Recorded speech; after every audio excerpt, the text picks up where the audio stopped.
Hallelujah. आइए हम मेरी भविष्यवाणियों की पुस्तक में से आज के वचन को पढ़ते हैं। दून में रहो।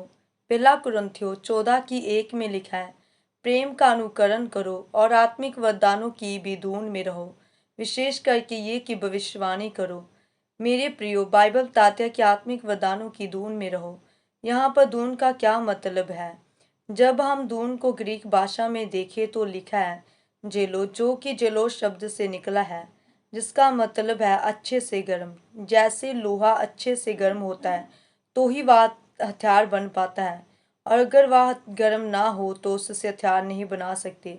उसी तरह से आत्मा में भी एक नियम है, और वह नियम क्या है? चाहे वह चंगाई हो, चाहे वह वरदान हो, या वह परमेश्वर के साथ संबंधित कोई भी कार्य हो, जब तक आप उस चीज़ की धुन में नहीं है, आप उसे प्राप्त नहीं कर सकते। धुन का मतलब एक चीज़ के लिए पूरी तरह से पीछे लग जाना। जिस तरह से 12 साल से लहू बहने वाली औरत अगर ये सोचकर अपने घर में बैठी रहती कि हाँ, प्रभु यीशु मसीह आएंगे और मुझे चंगा करेंगे, या वह मेरे घर के पास से गुजरेंगे तो मैं उसे छू लूंगी।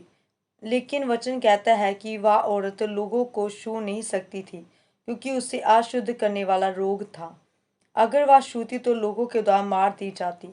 फिर भी उसने जोखिम उठाकर परमेश्वर प्रभु यीशु मसीह को छुआ और चंगाई प्राप्त की। चंगाई आसान नहीं है जैसा आज लोग समझते हैं, क्योंकि बाइबल में आप किसी भी व्यक्ति को देखेंगे जिन्होंने अपने शरीर में चंगाई ली है, उनके जीवन में आपको जोखिम, दून और विश्वास दिखेगा। 12 साल की लहू बहने वाली औरत ने चंगाई इसलिए प्राप्त की क्योंकि वह चंगाई की धुन में थी और उसने उसके लिए जोखिम उठाया था। आज सेवकों को लगता है कि चंगाई का वरदान आराम से काम करेगा। वे चंगाई के लिए प्रार्थना करते हैं, और जब देखते हैं कि लोग चंगे नहीं हुए तो वे अपनी सेवकाई ही बदल देते हैं, प्रचार करना शुरू कर देते हैं, क्योंकि उन्हें लगता है कि चंगाई नहीं करनी, हमने सिर्फ प्रचार करना है।